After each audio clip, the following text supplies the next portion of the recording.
ರಾಜ್ಯ ಸರ್ಕಾರದ ವಿರುದ್ಧ ಪಾದಯಾತ್ರೆ ಮಾಡೋದಕ್ಕೆ ಅಂತ ಮೈತ್ರಿ ಪಕ್ಷಗಳು ತಯಾರಿಯನ್ನ ಮಾಡಿಕೊಳ್ತಾ ಇದ್ವು. ಇದೀಗ ಮೈತ್ರಿ ಪಕ್ಷಗಳಿಗೆ ಭಾರಿ ಆಘಾತವಾಗ್ತಾ ಇದೆ. ಪಾದಯಾತ್ರೆಗೆ ಸಂಬಂಧಪಟ್ಟಂತೆ ಮಾಜಿ ಸಿಎಂ ಎಚ್.ಡಿ. ಕುಮಾರಸ್ವಾಮಿ ಅವರು ಆಘಾತಕಾರಿ ಹೇಳಿಕೆ ಕೊಟ್ಟಿದ್ದಾರೆ. ಪಾದಯಾತ್ರೆಗೆ ಮುಂದಾಗಿದ್ದಂತಹ ಮೈತ್ರಿ ಪಕ್ಷಗಳಲ್ಲಿ ಭಿನ್ನಾಭಿಪ್ರಾಯ ಕಂಡುಬರ್ತಾ ಇದೆ. ಮೈಸೂರು ಪಾದಯಾತ್ರೆಗೆ ನನ್ನ ಬೆಂಬಲ ಇಲ್ಲ ಅಂತ ಕೇಂದ್ರ ಸಚಿವ ಎಚ್.ಡಿ. ಕುಮಾರಸ್ವಾಮಿ ಅವರು ಹೇಳಿಕೆ ಕೊಟ್ಟಿದ್ದಾರೆ. ಬಿಜೆಪಿ ಜೊತೆಗಿನ ಜಂಟಿ ಯಾತ್ರೆಯಿಂದ ಎಚ್.ಡಿ. ಕುಮಾರಸ್ವಾಮಿ ಅವರು ಹಿಂದೆ ಸರಿದಿದ್ದಾರೆ. ಬಿಜೆಪಿ ನಿರ್ಧಾರ ನನ್ನ ಮನಸ್ಸಿಗೆ ನೋವು ತಂದಿದೆ. ಪಾದಯಾತ್ರೆಯಿಂದ ಸಾಧನೆ ಮಾಡೋದಕ್ಕಾಗಲ್ಲ.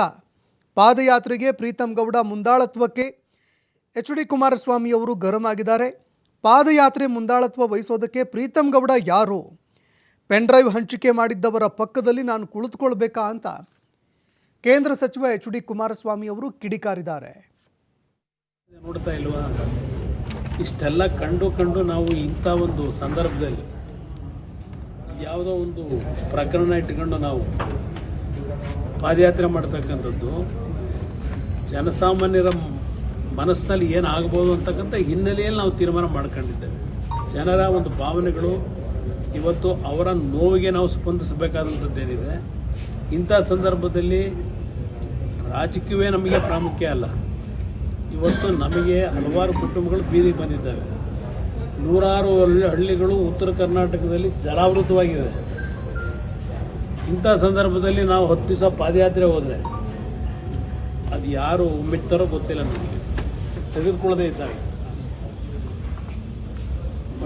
ಬೆಂಗಳೂರಿನಿಂದ ಮೈಸೂರಿನವರೆಗೆ ನಮ್ಮ ಶಕ್ತಿ ಇರ್ತಕ್ಕಂಥದ್ದು ಅಷ್ಟೆಲ್ಲ ಇದ್ದು ವಿಶ್ವಾಸಕ್ಕೆ ತೆಗೆದುಕೊಳ್ಳದೆ ಹೋದ ಮೇಲೆ ಸರಿಯಾದ ರೀತಿಯಲ್ಲಿ ನಾವ್ಯಾತಿಗೆ ಬೆಂಬಲ ಕೊಡಬೇಕು? ರಾಜಕಾರಣ ಮಾಡೋದು ಬೇರೆ, ಚುನಾವಣೆಗಳು ಬಂದಾಗ ಬೇರೆ ಒಟ್ಟಿಗೆ ಇರ್ತಕ್ಕಂಥದ್ದು. ಆದರೆ ಇವತ್ತಿನ ಈ ರೀತಿಯ ಕಾರ್ಯಕ್ರಮದಿಂದ ಸಾಧನೆ ಏನು ಮಾಡ್ತೀವಿ? ಏನು ಸಾಧನೆ ಮಾಡಲಿಕ್ಕೆ ಸಾಧ್ಯ? ಇದು ನನ್ನ ಮನಸ್ಸಿಗೂ ನೋವಾಗಿದೆ. ಯಾವ ರೀತಿ ನಡ್ಕೊಂಡಿದ್ದಾರೆ ಇವರು. ಈ ಪಾದಯಾತ್ರೆಯನ್ನು ಕಾರ್ಯಕ್ರಮದ ಮುಖ್ಯಸ್ಥರುಗಳನ್ನು ಯಾರು ಮಾಡ್ಕೊಂಡಿದ್ದಾರೆ? Who is that Pritam Gowda? ದೇವೇಗೌಡರ ಕುಟುಂಬವನ್ನು ಸರ್ವನಾಶ ಮಾಡ್ಲಿಕ್ಕೆ ಹೋದಂಥವನ್ನ ಸಭೆ ಕರೆದು ಕೂರಿಸ್ಕೋತಾರೆ, ನನ್ನ ಸಭೆ ಕರೀತಾರೆ.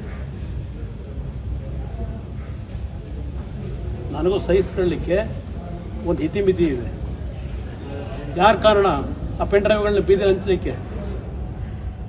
ಇಂಥವ್ರನ್ನ ನನ್ನನ್ನು ಸಭೆ ಕರೀತಾರೆ, ಅವ್ನ ಪಕ್ಕದಲ್ಲಿ ಕೂರಿಸ್ಕೊಂಡು ಮೀಟಿಂಗ್ ಮಾಡ್ಲಿಕ್ಕೆ ಕರೀತಾರೆ. ನನ್ನನ್ನು, ನಮ್ಮ ಕುಟುಂಬಕ್ಕೆ ವಿಷ ಆಗ್ತಕ್ಕಂಥವ್ರನ್ನ ಜೊತೆಲಿ ಕೂರಿಸ್ಕೊಂಡು ಇವತ್ತು ಇದಕ್ಕೆ ನಮ್ಮ ಬೆಂಬಲ ಕೇಳ್ತಾರ.